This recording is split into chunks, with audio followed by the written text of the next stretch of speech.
I occasionally get asked by people, should I be doing a one-step or a two-step reaction with my real-time PCR? Well, what's the difference?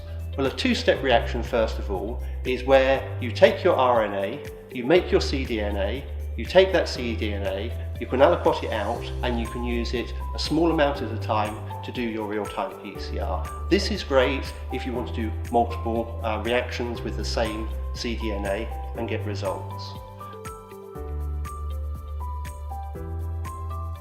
The one-step reaction is where you have a single tube, you put the RNA into the tube with your reverse transcriptase and your polymerase. So you do the first reaction, make the cDNA, and then you do the real-time PCR all together. This is particularly good if you have a limited amount of starting material, particularly working with things like viruses.